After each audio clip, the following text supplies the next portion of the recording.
Deus, o centro da vida. Eles tinham como princípio de governo dominar as coisas e servir aos homens. Com a introdução do conhecimento do bem e do mal, através do pecado, o homem buscou a sua condição de independência de Deus. Ele aderiu a uma parceria de Satanás, né, para fazer do seu jeito esse mundo. Passou a apresentar até uma forma para esse mundo. Apareceu a religião, os rituais. Deus como centro dos eventos, não mais como centro da vida. E o domínio sobre o homem e o serviço às coisas, né? As pessoas servem às coisas, servem ao dinheiro principalmente. Conheci uma pessoa que eu levantava sábado de manhã, 6 horas, e estava lavando o carro, né? Chegava à noite, tinha escurecido já, continuava lavando o carro. Passava cotonete nos frisinhos do ar e tal ali.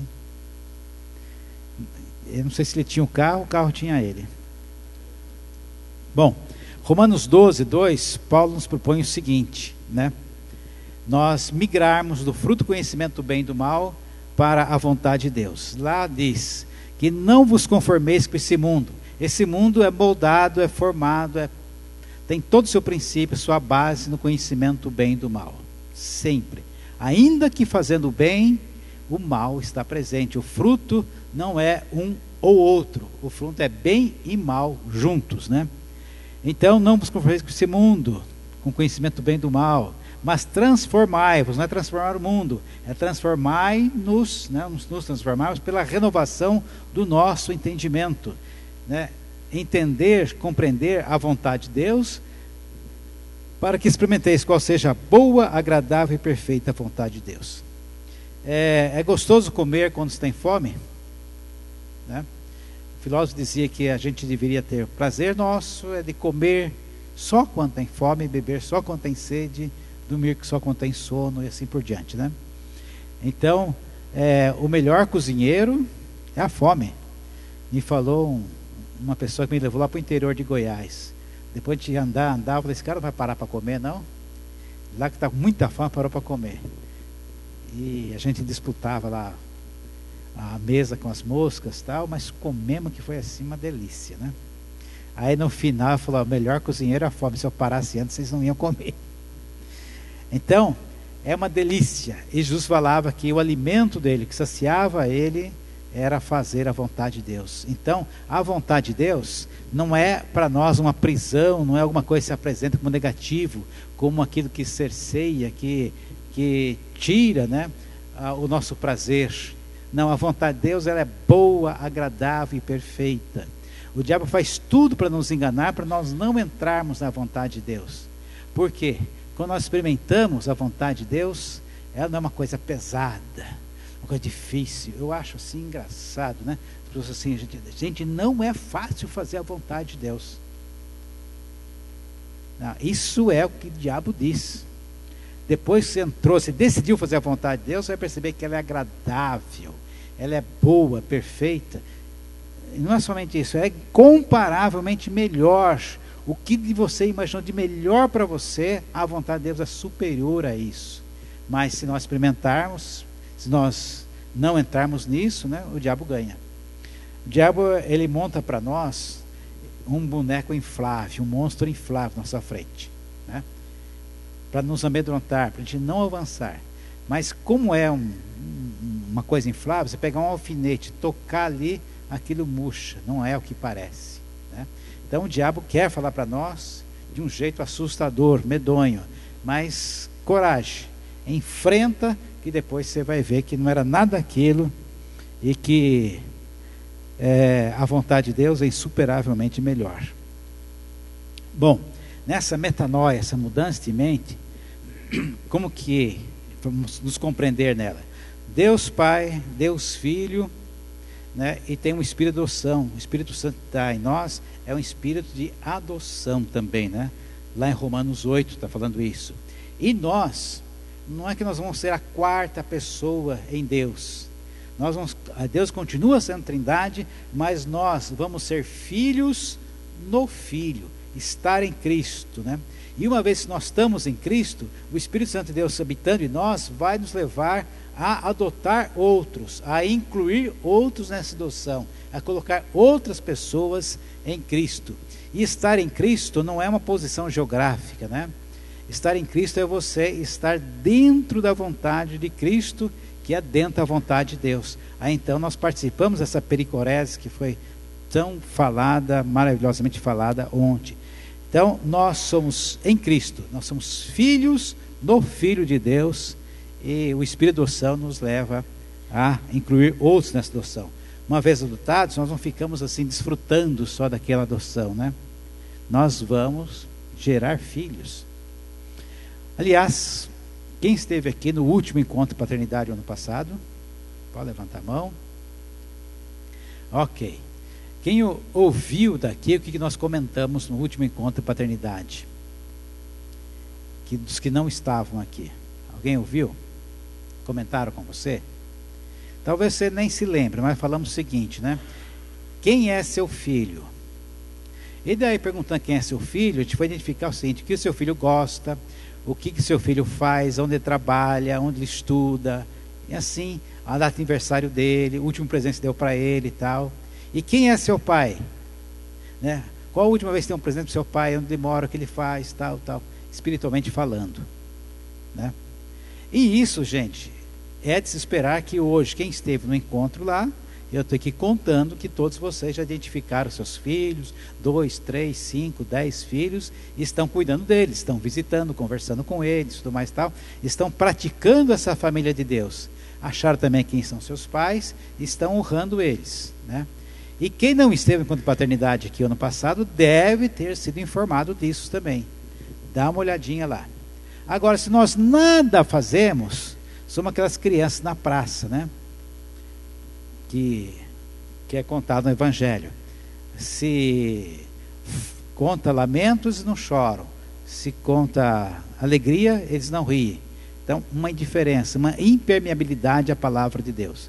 Aí realmente não dá certo, né? Então, nós recebendo a palavra de Deus, temos que dar liberdade para que ela cumpra isso, né? Então, quem são seus filhos? Quem é seu pai agora? Isso é importante. O Espírito de Deus está agindo em nós com essa adoção. A coinocracia, que é esse princípio do governo de Deus, apresenta um Deus tripessoal. Descobrimos que Deus ele é comunitário, não é um Deus unipessoal. Então, como forma de paternidade, requer de nós, ao governarmos como um princípio de paternidade, primeiramente nós reconhecermos que somos filhos de Deus. Nós não somos uma coisa aleatória no mundo, que apareceu no mundo. Nós somos filhos de Deus, né? Como filhos de Deus, fazemos parte do plano de Deus. Deus pensou quem nós seríamos, como Ele faria a gente, época de nascer, que família iríamos nascer, né? E deu para nós, como primeiro campo missionário nosso, nossa família, né? Então tem missionário que sai para o campo, deixando o pai e mãe, tudo mais tal, porque aprenderam dentro da própria casa a ser assim, a ir ao encontro do outro. E tem aquele missionário que ele se livrou da família. Um ambiente em casa tão ruim, tão insuportável, ele não se via como enviado de Deus ali, então ele se livrou da família e foi para o campo missionário, né? Não, mas nosso primeiro campo missionário é a família. Temos que sair de lá com o louvor de Deus, quando temos que sair.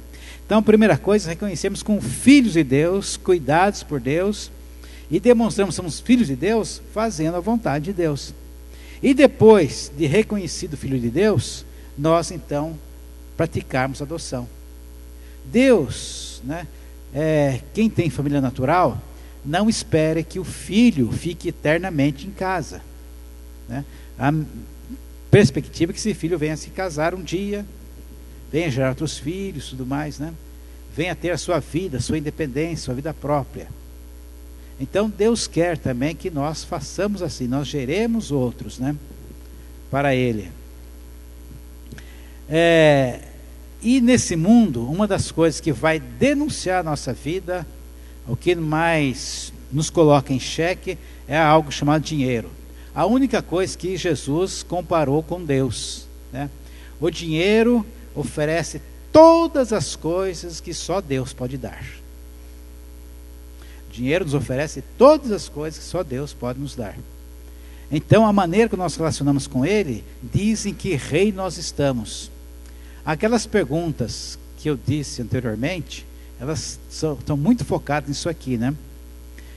Tem uma chance de ganhar dinheiro, é certo ou errado? É honesto ou não? É bom ou é mal? Então, antes de você tomar uma decisão, se vai ganhar esse dinheiro, é da vontade de Deus? Essa pergunta deve preceder a decisão. Ele é o principal motivador desse reino, né?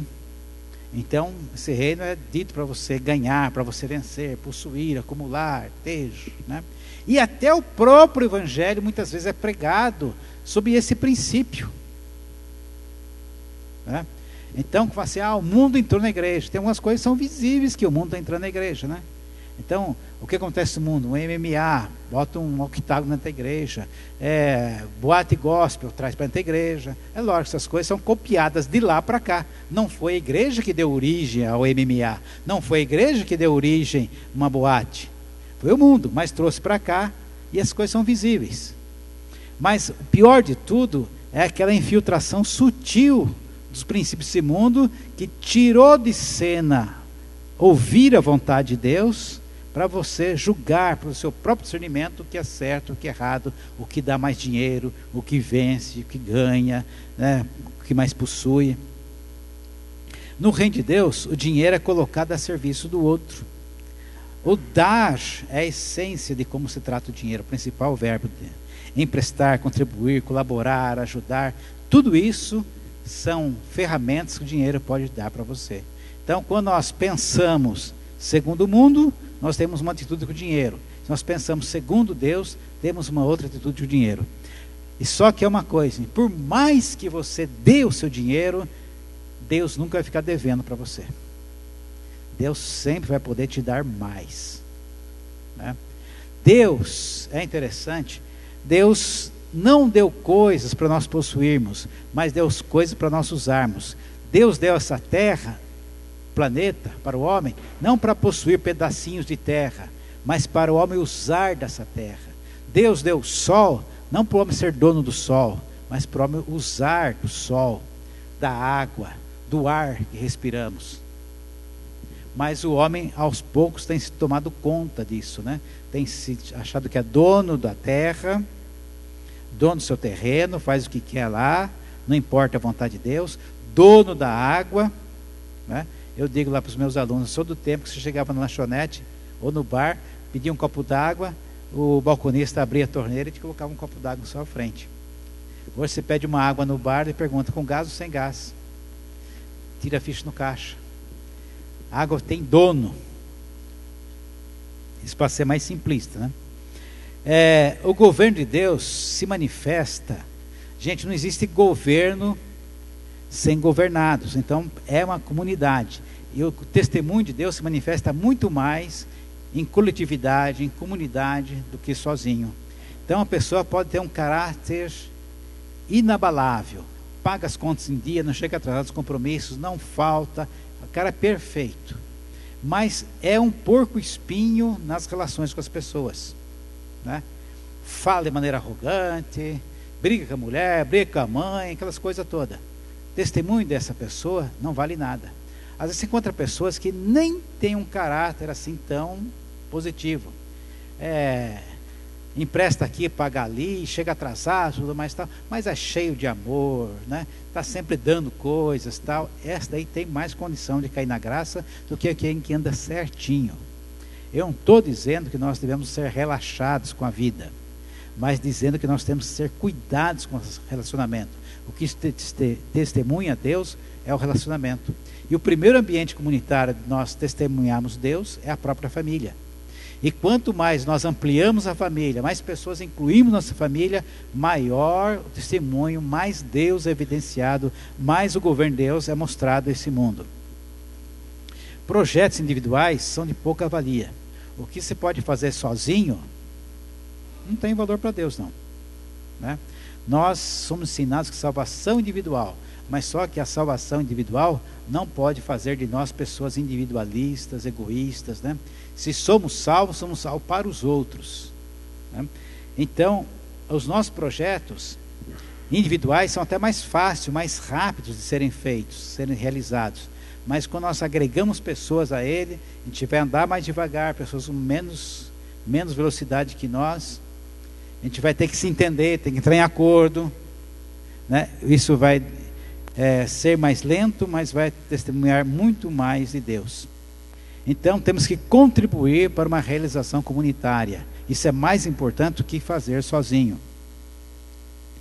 Também a gente não pode ter uma atitude passiva, né? Achando que a comunidade vai fazer as coisas por si só. Nós temos que ser ativos participantes da comunidade. É entender que eu e a comunidade somos um. É um corpo a serviço do cabeça, que é Cristo. E aí, fica uma pergunta seguinte: a comunidade que você participa está realizando o quê? Quais os principais projetos que você acompanha, participa, de âmbito geral, local, ou do âmbito daquele grupinho da reunião, ou da sua família?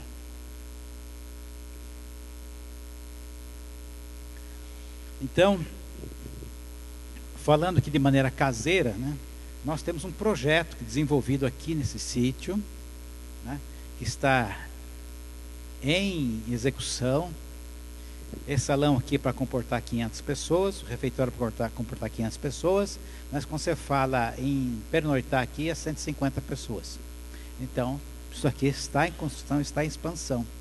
Aqui é um lugar que Deus nos deu para ouvirmos pessoas, para ouvir o seu recado de pessoas do Brasil, fora do Brasil, conforme ele tinha falado profeticamente lá atrás e conforme já tem se cumprido, né? E qual é a sua participação nesse projeto, né? Você sabe como que anda as finanças? A gente não tem o hábito, né, de chegar aqui e ficar divulgando conta corrente, isso, aquilo, tudo mais tal. Mas espontaneamente, voluntariamente, você pode, né? Nós temos uma diretoria, uma associação que conhece tudo o que se envolve lá dentro, né? Hoje, dos diretores estão aqui, está o Paulo. Então, não sei se você sabe, mas você não saber do que acontece com o dinheiro não é uma virtude para você, não. Eu dou lá, não quero saber. Essa é uma alienação, como você não está sendo responsável. Não, você deve ser responsável, deve perguntar, deve sugerir, deve ter o que vai ser feito aqui, né? Deve saber dessas coisas, né? Sonhar, mostrar, tal. A gente, pelo cuidado, não ficar tentando parecer que queremos juntar, tirar dinheiro, a gente acaba não falando disso. Mas o maná não está caindo do céu aqui, né? O maná está passando pelo bolso de vocês, tá? Então, por exemplo, isso aqui é um projeto geral. O que você participa disso? Na sua cidade, tem alguma coisa acontecendo lá? Né? O seu pessoal da reunião, qual o projeto comunitário que eles têm? Será que é toda semana, todo domingo, das 19 às 21, ir na casa de algum para fazer oração, cantar e ler a Bíblia? Aí, no próximo domingo, voltamos lá outra vez. Isso é um ritual de vida. Gente, isso não é vida, né? Precisa ter coisas que estão fazendo lá. Se envolva em coisas, né? Então, na sua reunião, deve ter alguém lá preocupado em evangelizar alguém, né? E você pode ser um frescor lá, né? Vai ter encontro evangelismo, tudo mais tal, reunindo pessoas que estão sendo evangelizadas por diversos locais aí. Quem que você vai apresentar? Quem está ajudando, né? Enquanto evangelismo, eu não sei falar no microfone, vem fazer comida aqui, vem limpar o banheiro, né? Essas coisas, gente, não precisa saber, é só fazer, né? Então, bom, não temos nada para fazer aqui, nossa reunião não tem pobre para ajudar, tudo mais, tá. Ok, gente, né? Tem um fulano de tal lá que não terminou a casa dele, precisa rebocar por fora. Vamos aqui na reunião combinar que a gente vai ajudar ele a terminar a casa dele, fazer o reboco por fora. Fulano não pintou a casa, vamos reunir um sábado lá e vamos comprar umas tintas e terminar a pintura daquela casa. Poxa, a calçada do irmão está tudo esburacado, vamos fazer uma calçada nova ali, bonita, na casa dele. Vamos quebrar essa monotonia. Domingo, 19, 21, eu vou, oro, canto, leio a Bíblia, dou testemunho, dou minha oferta, volto para casa, passo 7 dias, volto domingo lá. Gente, o que é isso? Isso não é vida. Né? Não é vida. Procure, você vai descobrir coisas que você pode mostrar para o mundo que a vida em comunidade vale a pena. Né? De repente o pessoal vai ver lá todo mundo fazendo calçada na frente da casa do irmão. Vai, quem é esse pessoal aí? O que acontece? Né? É um testemunho silencioso, mas que fala. Né? Na sua cidade está acontecendo o que lá? Se envolva com as coisas. Nós ouvimos aqui o testemunho do Márcio. A gente poderia fazer, como tradicionalmente faríamos, vamos fazer uma oferta para ele, vamos tirar uma coleta para ele, tudo mais tal. E damos uma oferta e fica igual quando você dá uma esmola lá no semáforo, né? Você apresentou o menino lá, pediu uma esmola, você deu a moeda e esquece da cena na sua cabeça. E você dá a moeda, porque se não der, você vai ficar aquela imagem do menino no seu vidro lá, né? Então dá para livrar a consciência. Mas o convite aqui é o seguinte, uma das coisas, né, o Márcio está com uma obra aqui, e essa obra tem necessidade, gente. Por que você não se envolve já com uma coisa que tem? O Márcio é uma boa pedida. Um tempo atrás, a gente reuniu os tesoureiros do grupo, né? Aí descobriu que em alguns lugares não tem mais tesoureiro. Cada um faz do seu jeito. Isso chama-se anarquia e não é governo de Deus. Então deve ter alguém que conversa. Não é pecado, gente, a gente mexer com o dinheiro. Pecado é mexer com o dinheiro subordinado ao mamon. Mas para o reino de Deus, né, nós podemos pegar do reino de mamon e trazer para o reino de Deus. Então tenha lá na sua reunião, organize isso lá. Quem é a pessoa que é responsável para gerir recursos para o reino de Deus? Não é para abandonar. Aí também nessa mesma ocasião alguém falou, houve uma saudosa voz assim, antigamente o grupo fazia cesta básica. Graças a Deus que não faz mais cesta básica. Né? Por quê? Isso está dando a chance de você fazer a cesta básica. Tem uma família necessitada lá, não espere que o grupo, que o dirigente, o assistente, se tem isso lá, né, que organize isso. Você mesmo fala assim, poxa, tem um vizinho lá que nem vem no grupo, né? Às vezes pode até ser alguém que vá lá no centro espírita, né? Não tem importância. Tem um vizinho passando necessidade, criança assim, assim, assim, assim. Gente, eu posso dar 1 quilo de arroz, 1 quilo de feijão, tá? Alguém pode fazer mais alguma coisa aí? Ok. Não precisa o grupo fazer essa básica. Você pode tomar a iniciativa, né, de fazer as coisas. Então, tenha iniciativa. Não seja uma pessoa passiva, esperando. Não seja um jogador dominó, né? Tem uma praça lá em Santa Bárbara que tem umas mesas de concreto, os bancos de concreto que estão sempre lá. E os velhos que sentam lá, eu passava lá, que é um lugar que tem uns bancos, eu sento na cidade mesmo, né?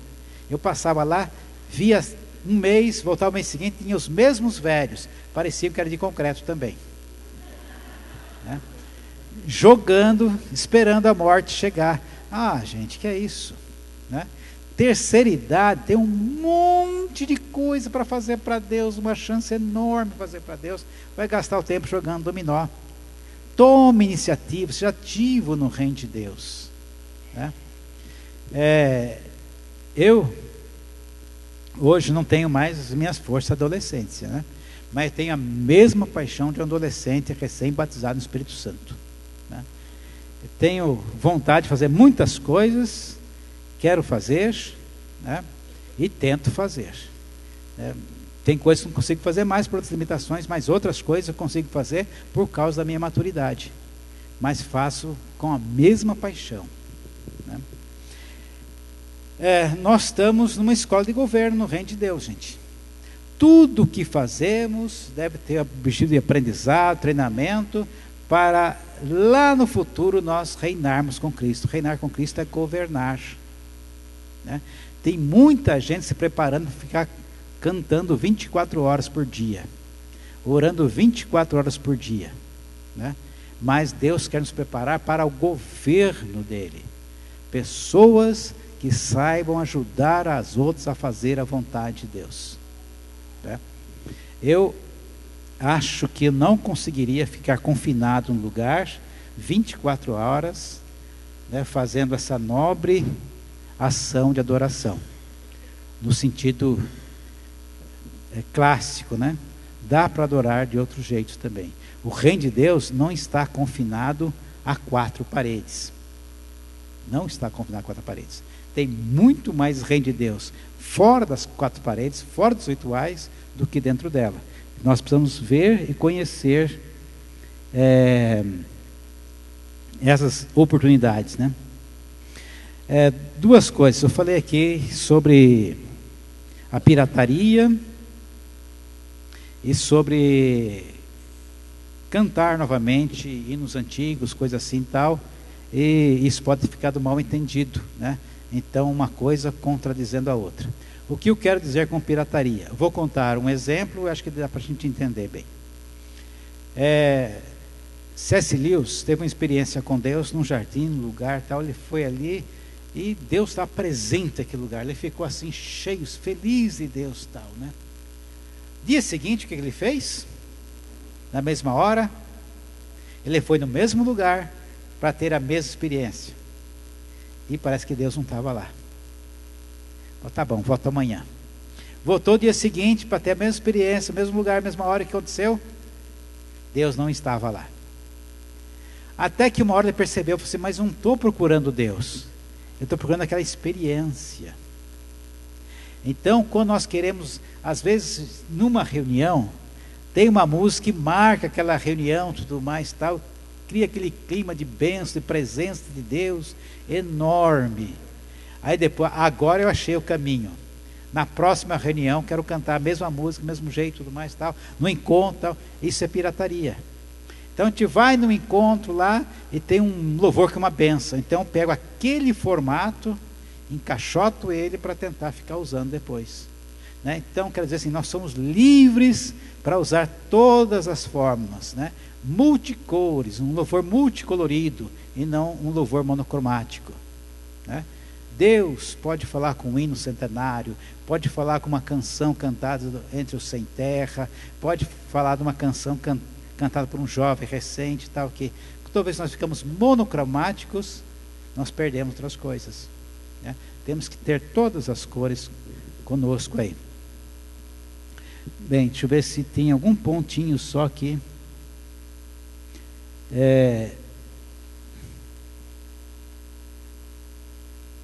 Não, acho que o de mais importante eu mostrei, falei. Esse livro que está vendo aqui também, Povo, Terra e Deus, do irmão Christopher Wright. É um professor inglês. Ele tem assim uma teologia bem incomum, né, para falar do reino de Deus. Ele tira aquela submissão à religião da Bíblia, porque nós temos a mania de ler a Bíblia do ponto de vista religioso, para mostrar muito mais que isso, né? Então, é um livro que eu ganhei, estou quase chegando no final dele, estou lendo bem devagarzinho, porque eu quero que termine, né? Muito bonito, muito bom. Nós tentamos convidá-lo para a nossa conferência de novembro aqui, né? Mas a agenda dele para esses 2 próximos anos está comprometida. Então não vamos ter ele, mas podemos ter o material dele. O outro que a gente está tentando contatar é o padre Adriano Sela. Esse a gente não tem retorno ainda, mas quem sabe ele pode vir. Os dois têm uma visão muito parecida do reino de Deus, além das 4 paredes da igreja, tá? Então, tem aí alguns exemplares. Quem correr primeiro, depois, pode adquirir. Povo, Terra e Deus. E deve ter um outro também, que é a Missão do Povo de Deus, Os dois muito bons nesse sentido. Bem, irmãos, era isso que nós tínhamos a conversar, né? Paternidade, um governo, um estilo de paternidade, é algo que vai além, né, da passividade, é espontâneo, tem liberdade. Nós somos pessoas livres, mas liberdade para fazer a vontade de Deus, não o que é certo, o errado, o que é bom, o que é mal, né? Decidir segundo a vontade de Deus. Então, aplique isso na sua casa, na sua família, né? Você vai tomar uma decisão, pense, é da vontade de Deus? Reúna a família, não para saber se é certo, se é errado, custo-benefício. Reúna a família para tentar descobrir o coração de Deus. O grupo lá que faz a oração, né, vai fazer um projeto. Então, qual que é a vontade de Deus? Não se é certo ou errado. Qual que é a vontade de Deus? Você está assim passivo, não está fazendo nada para o reino? Observe sua volta. Aqui tem o Márcio, mas deve ter outras pessoas também lá. Junte essas pessoas, faça junto, né? Governo de Deus é trazer a vontade de Deus. Amém? Cristo volta para governar pessoalmente essa terra. E Ele precisa de pessoas auxiliares para governar. Ele conta conosco. Amém?